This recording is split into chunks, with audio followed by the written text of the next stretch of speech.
For the first time, I've never traveled beyond Arua. So, however, I was seated between, the buses have this 3-seater and 2-seater. I was seated in between my mother and father. I was in the middle. I didn't know that my sitting in that position was strategic, because they knew along the way there has to be maybe a situation where I needed to be comforted. That was towards the end of the Konyi War, but it was still there. This road between Pakwach and Karuma, when the buses reach there, everyone keeps quiet. It's total silence. So I just realized it went silent. I asked my father, why have people stopped talking? Has everyone slept? Then he said, shh, don't talk. I said, what do you mean? So he said, keep quiet, keep quiet. He didn't want to even explain to me. It didn't take 5 kilometers. We started seeing lorries on the roadside burning. There was the smell of mukene fish, a lot of it. One of the lorries, I think, was mukene. They were burning on the roadside. So I asked, is that why people are quiet? He said, keep quiet. So we moved for some kilometers, but the speed kept reducing of the vehicles that are moving. It's as if the buses, actually, if you're walking, you would move at the same speed with the bus. So I said, well, I kept asking, because I was inquisitive, why is the speed so low? Of course, I knew there was this war, it was all over, but I didn't know that actually the road we are passing is one of the red belts. So I told my father, I kept asking, they were not giving me answers. I started, of course, peeping, seeing the burning vehicles. I started peeping through the window. I sat now on my mother's lap. I started peeping to see what is happening. And there were those stories those days that Museveni is Konyi. Museveni is Konyi. You heard. Hey, he's killing our people. He's doing this. So when I peeped down, I realized why the buses were so slow. First of all, there was a line of army men and women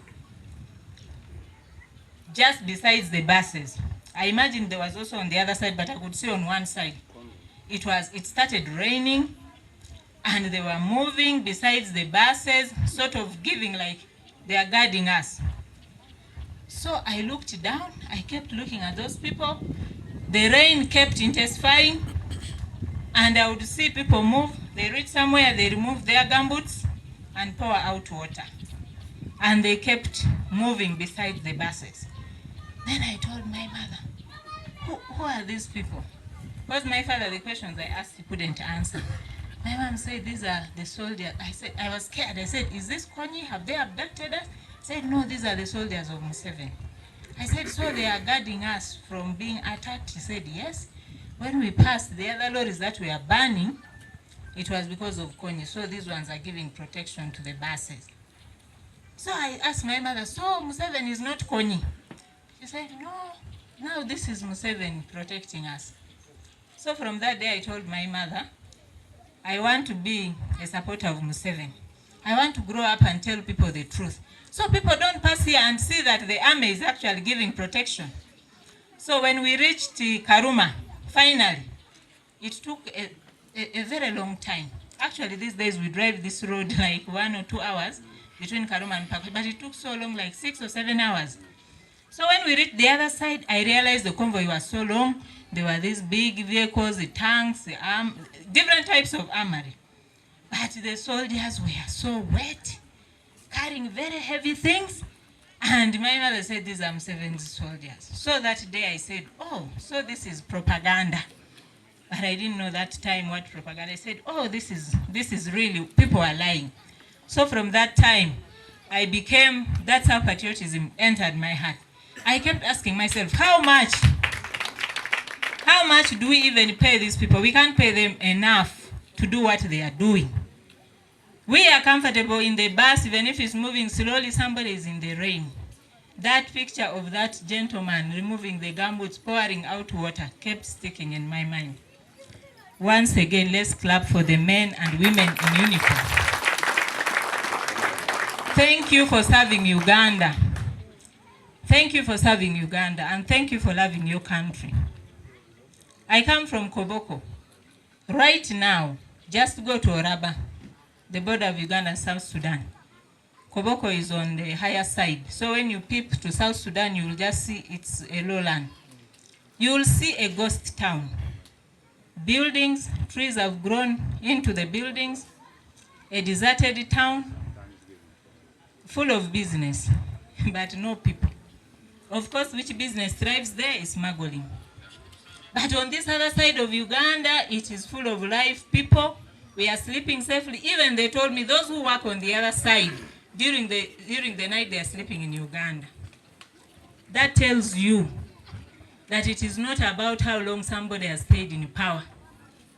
Because the leadership of South Sudan has been there for a very short time. It is not what is happening in DRC. The other day I was in Congo, in Gokolo.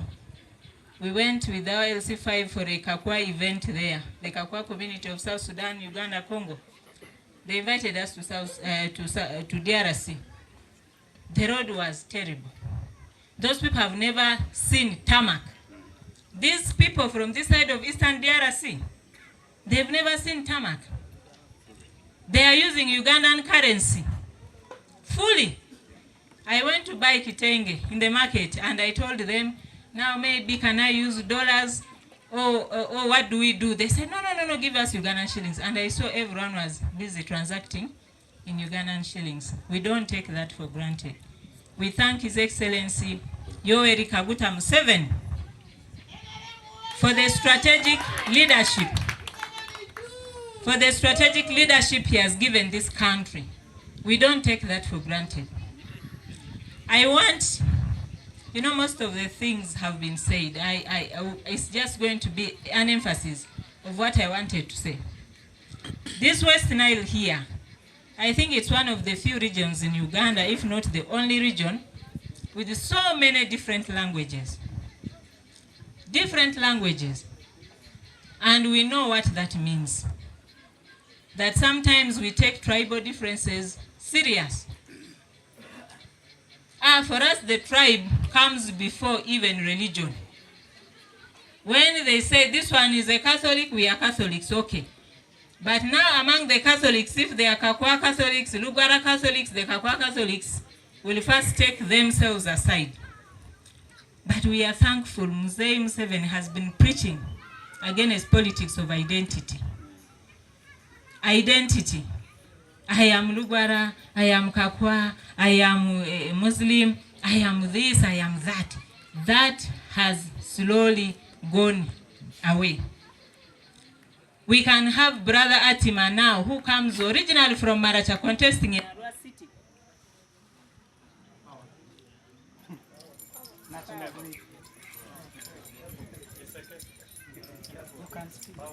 So I continue. Yes. We can have Honorable Atima, who originally comes from Maracha, contest in Arua Central Division, which was largely an evil place, and win. That tells us we have listened to President Museveni's message. That it is not about the tribe. It is not the tribe. It is the quality of person we need. Because you can have a good Lugara and a bad Lugara. You can have a good Kakwa and a bad one. You can have a good Muslim and a bad Muslim. You can have a good Catholic and a bad one. Canon Nathan we are praising here doesn't come from West Nile. Correct. But today, if you contest, the people can vote. People can vote for him. Because what we want is the quality of people. The quality of people is what we want. So when you come here to serve us, General Felix, why people even say we must celebrate you is because they have... I don't think there's any other commander we have ever celebrated here today. No. But when you stay with the people, like the definition of UPDF, you become part of us. It is easier for us to work with you. And I invited, most of the people were from security. And I wanted to show my people, Honorable Tima came and represented our MPs of the region, that these people, we don't need to fear them. Especially the UPDF, because from what I was told, is that your role is to defend the country from enemies, external enemies, not internal. So this fear Pato was talking about here, they were joking. These people are good people when we come close to them. When we work with them, we want that unity to continue. Because the unity begins small. The religious leaders, the market leaders, the spouses of the army, the police, the NRM West Nile effort from Museveni. If we all work together, we shall have a better country. Most importantly, my people, let us love our country. I feel so sad when I see people here jumping up and down, talking about things they don't understand. It is not about Museveni. Tomorrow we can wake up and Museveni is not there. It is not about Museveni, but if you don't love your country, you will never have stability. Because you will allow enemies of progress to come and change this country into something we all don't want to see. You don't know these people jumping up and down, what their interests are. You don't know. I see they have started disturbing Honorable Paparo because their vice president comes from here. I have seen them. They don't have an agenda. Ask Bobby Wine, what is your agenda for Uganda? He cannot even give you any policy statement about what he intends to do. Why is Norbert Mao now working with Museveni after opposing him for all this time? Because he has realized that all this man has been saying is true. What we were fighting for may be some of the things we were misled. President Museveni is a loving man. He's the only, for me, leader I've seen who understands that your enemy is not your permanent enemy. And that's the spirit we should have as West Nilers, as Uganda. Don't hold somebody at heart forever. I hate this one, especially politicians. The person today who supports you most, tomorrow is against you. The one who was against you, today is with you. That tells us that don't hate people, don't hold grudges. Because some of the grudges can cause challenges to a whole region, to the people. If Honorable Feta now is a chairperson of a committee, Honorable Tima, you need him when there are issues to do with that committee or that ministry. But if you have enmity with him, whatever you would want to lobby through him, you will not. And that brings us problems. For the people, it is the people who suffer at the end of the day. I want to thank His Excellency openly. Why am I talking more about him? Because he's the Commander-in-Chief of the Armed Forces. And today we are celebrating a promotion.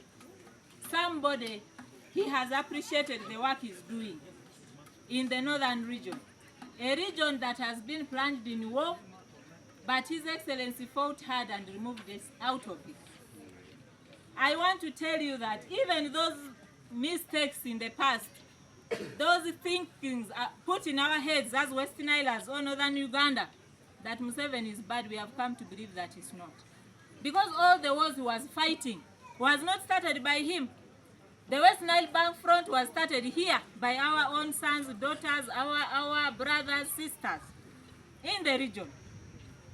We dragged the development. The rate at which West Nile is growing now, imagine if we didn't have those wars.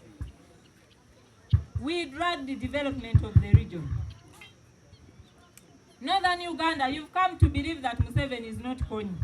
The time we wasted, the people who died, the properties that were lost, the number of times spent in camps, Northern Uganda right now would be leading Uganda if we didn't waste time. But Museveni says, even when you fought me, I want us to reconcile. I want you to come back home. The ones who came home and said, for us we can join the army, he said, come, join. The ones who said, now for us we want to stay at home, he said, it's okay. You can remain wherever you are. Recently, somewhere last year, they released billions of shillings, paying people who fought him. Who does that? the Bamuze group, the Juma Oris group, the West Nile Bank Front, and all the other fighters, they have been paid. The question of, whenever Mzee came here for campaigns, that was a song.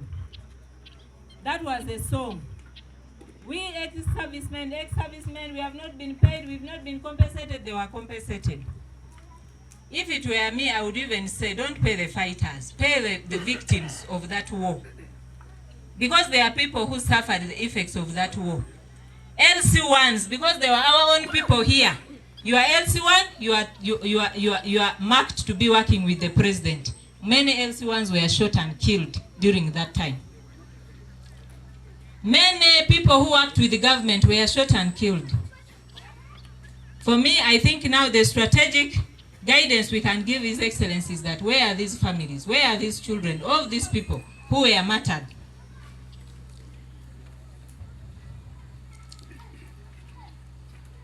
We can't be here if we are not united. We cannot. We've been singing, we don't have electricity. Oh, we have the electricity in West Nile had become the song. No power, no votes. That was now the slogan of opposition on social media everywhere. Now they have connected us to the national grid. How prepared are we? Were we even prepared for this connection?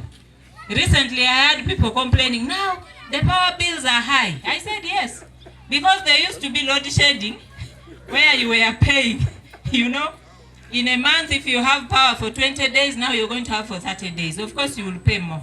The tariffs have been revised today, the cheapest ever in Uganda. The cheapest ever in Uganda. Today released. Our Honorable is telling us, a future minister in making. I compare the rates I pay here with what I pay in Kampala. Here it's always lower. And I ask myself why. So we must take advantage of this power. The factories we've been now have is those small challenges of roads. The connectivity. And now that wants to become one of my emphases of discussion with you this evening. Corruption. Corruption. These roads that we are crying that have broken it down, they have expired before their time. Corruption. The way bridges that are manned by our brothers, sisters, husbands, wives, a lorry comes, has loaded triple the size it should be, and you're given small token of 50,000, not knowing that the damage of this overloaded lorry, the damage it causes from Kampala up to Oraba is billions of shillings. They have just paid you 2 million. But this lorry, because it's overweight, it breaks this whole stretch of a road which was made by over 50 billion and more. Corruption. These roads are breaking down before they are expired. You must know that it takes government time to get money to make a road from Kampala up to here. But less than 10 years, these roads have gone back to this state that we are seeing. Let us work together, my people. Corruption is eating up our country, and it's not Museveni. The corruption is us. Us who fail to report. When people do wrong, we keep quiet. Then we become part of them. When we do not take action as leaders, all of you leaders, you have an oversight role. You have an oversight role. If you don't do what is happening, if you don't check what is happening in our hospitals, Museveni is not going to come to your health center 3 to see what is happening. It is you. There are bodies put in place to help, and you've been seeing.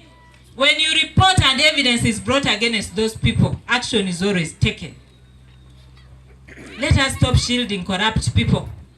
If I'm corrupt, whether I'm Kakwa, I don't want the Kakwa to wake up and start rioting because they have arrested me. Don't.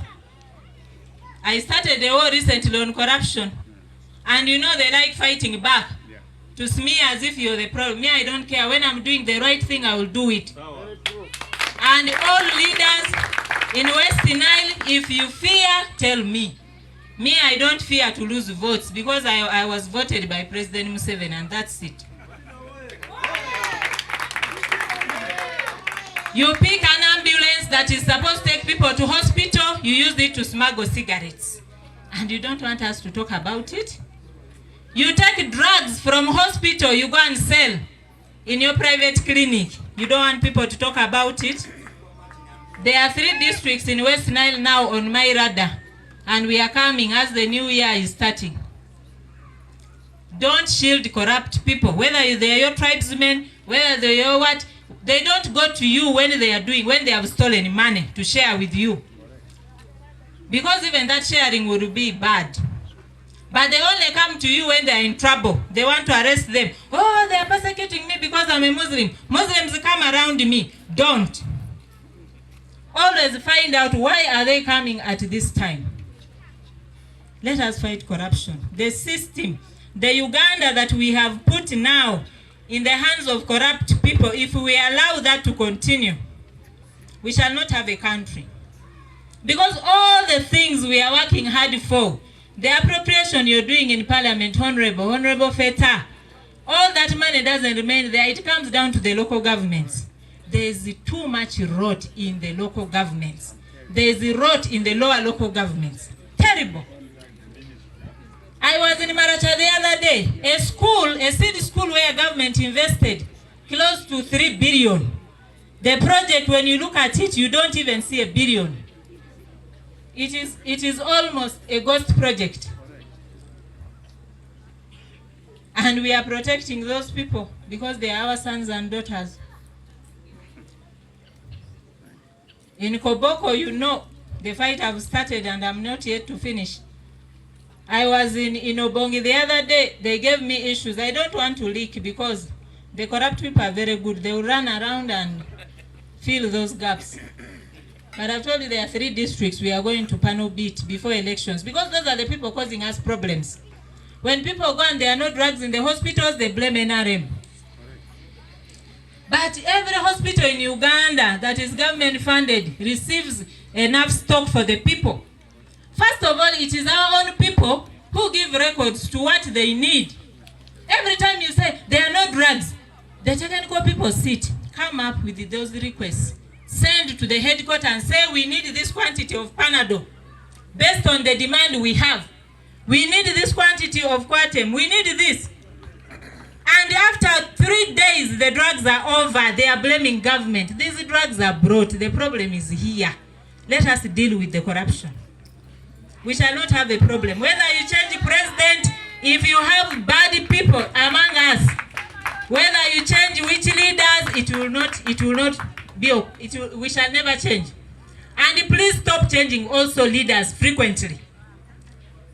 Our MPs we have here, Honorable Tima, Honorable Feta, Honorable Paparu.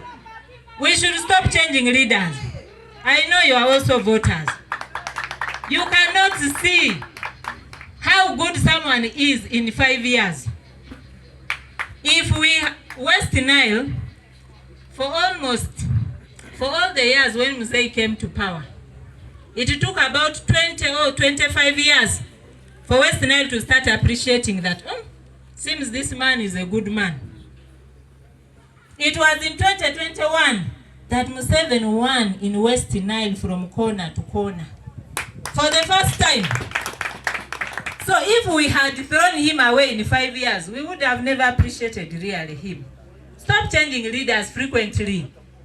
When somebody has come here, started a project, tomorrow, we don't want these our MPs to give money and funerals like Honorable here now, they want him to be there. That's not his role. Bring money to fundraising, now they lose their core role because you're disturbing them, small, pay my fees, pay medical. They now lose their core role of appropriating money for you, legislating for you, oversight, fighting corruption. Even when they start fighting technical people because they are our relatives, we say this MP is bad. Honorable Tima, the other time I saw him in Arua fighting some people, and up to now, there are those who are vowing, saying, because you fought us over corruption, we are going to deal with you. But we shall also deal with them. Because we are here with the friendly forces. If you're a thief, you are a thief and you must be told so.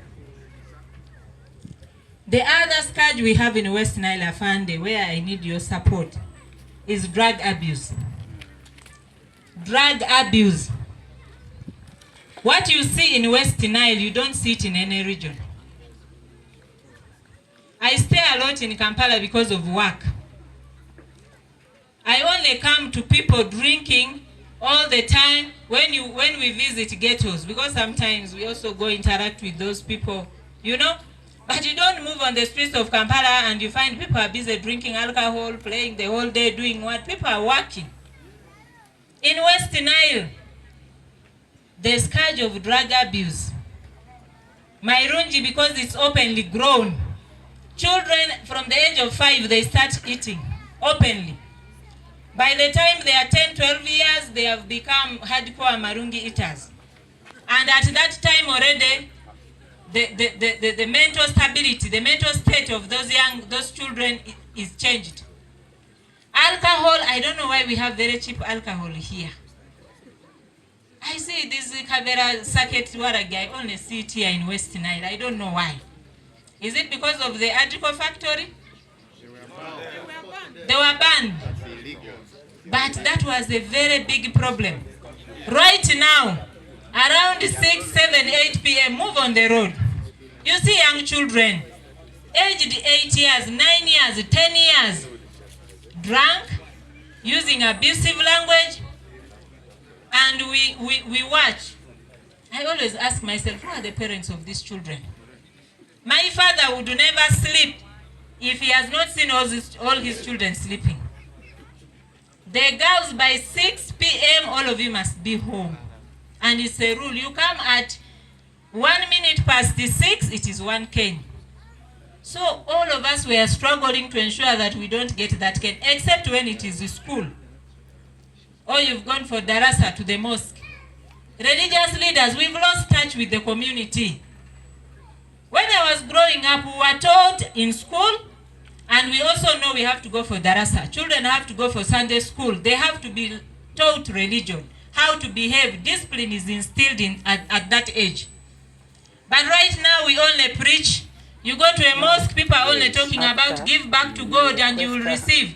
You go to church, give back, you will receive. How are these people getting this wealth that you're telling them to bring back? Let us teach our people to work hard. Let us support government. For us, it takes time. I need money to go on radio. But for you, you have a free radio in the church, in the mosque.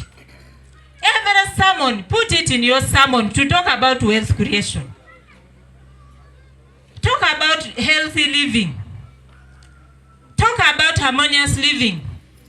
Talk about politics. I have seen these days religious leaders, the only thing they do is to criticize government. So that maybe they can hear and bring them cars. You know, oh, this government has failed. What have you done? Even you have failed. A religious leader who cannot make his flock rich has failed. A politician who cannot talk about PDM and tell people to benefit from a mega, you have failed. Who are you? Who is government? Whom are you blaming? You have a role. The church you are leading, the mosque you are leading is protected by government. Government has invested to ensure that you are peacefully there preaching, people come and pray and give you some wealth. But also ensure that they have wealth. Not this wealth of saying God will throw. There is no way God throws anything from heaven. We must work hard. Even the kingdom of God, you work hard to get there. It doesn't come easy. We must rid laziness. When you move from West Nile, this belt of Madiokolo, parts of Logiri, there's a lot of land, but it is not being utilized to do anything. Elsewhere, people are looking for even an acre to do work. But here we are growing, government has failed us, government is not helping us. You have the first, you have land. You have peace. You have roads. You have markets. You have the factors of production that should enable you become prosperous. You're not taking advantage of them. Let's push for our children to get educated. For us here, we only think that when we get educated, it's about getting jobs. It's not about only getting jobs. Musei is now pushing for innovativeness. What else can we do beyond getting jobs? What can you do? Hands-on, skilling. Skilling.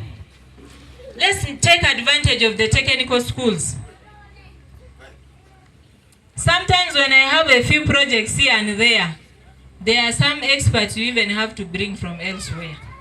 Here in West Nile, let me give you one simple example. You want somebody who does quality tiling. Tiles, just placing tiles on the floor.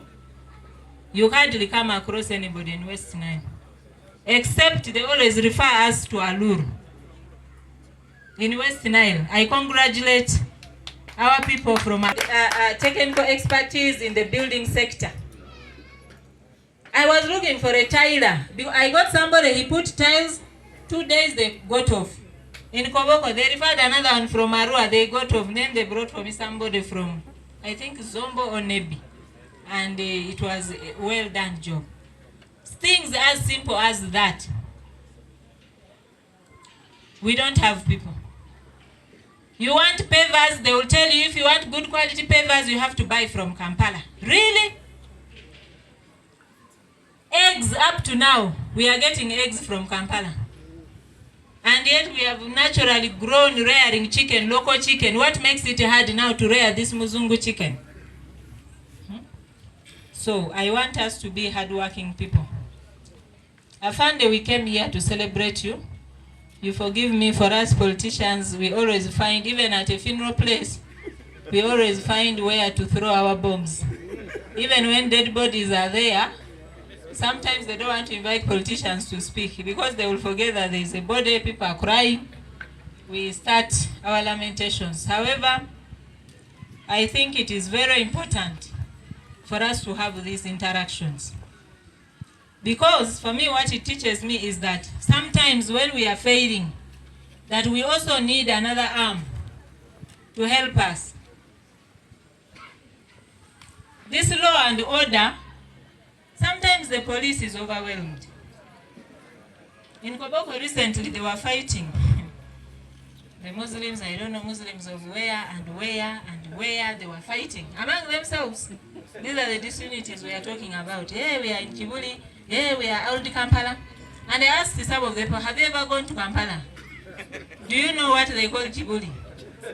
It is an area like here you have a Windiri in Arua. Then Kibuli is also an area. It is just a demonstration. But they were fighting.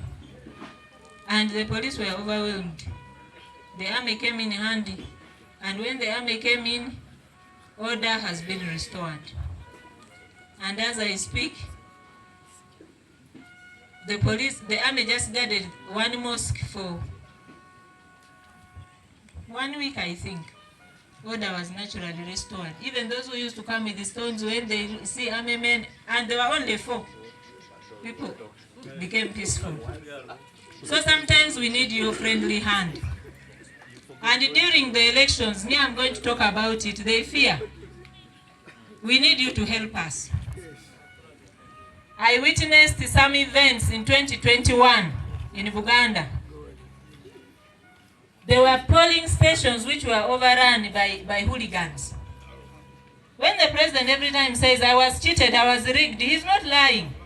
There was a polling station in Nakawa. Those people came, beat the police. Beat the police, hospital level.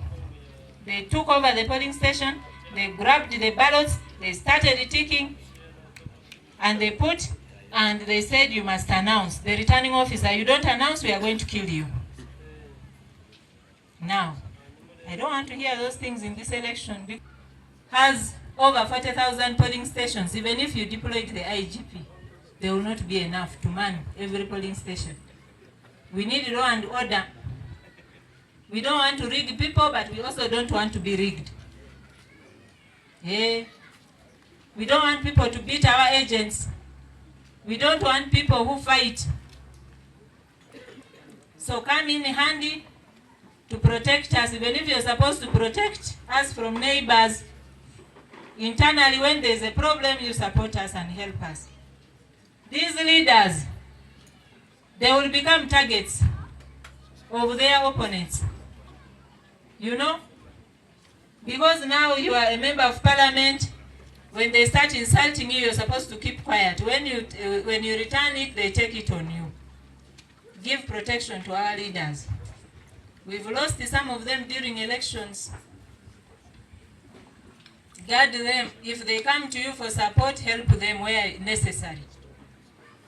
I want to thank you. They call them the infantry? Infantry. I want to thank you, the foot soldiers, so much. Everybody has thanked you, but we can't thank you enough. When I was growing up, I also told you one of the professions I admired most was becoming a soldier. But like somebody said here, our parents sometimes, my mother used to tell me, how many women have you seen in the army? Please, I want you to become a doctor. But she didn't know that God had prepared also other things for me. I am very happy with the professionalization of the army. My mother didn't know that you can become a doctor as a soldier. She didn't know. Said to me, I want you to become a doctor. The army we have now is so professional. Very professional.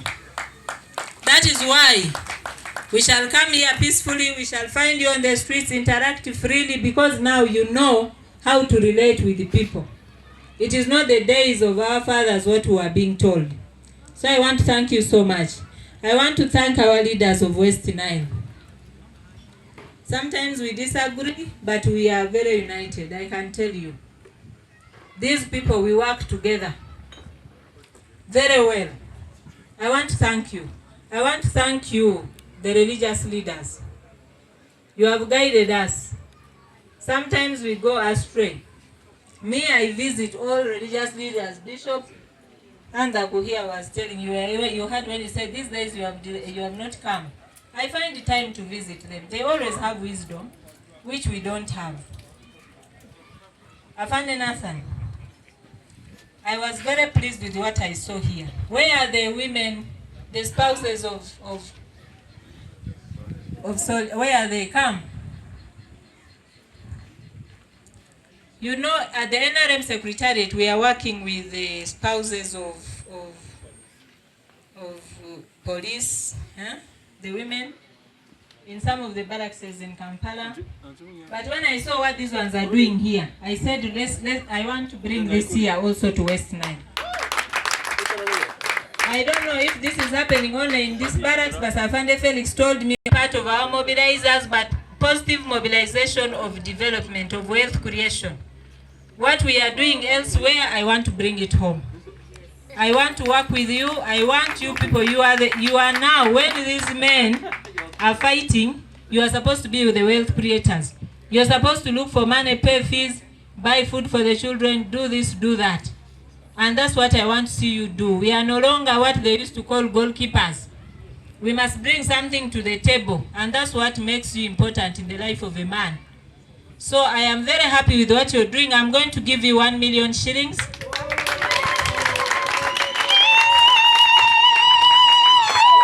To buy materials, because today I wanted to buy more of this, but you are telling me you only have, and it's already sold. So next time when I come, I want to have more products I can buy from you. This is what Mzee has been talking about.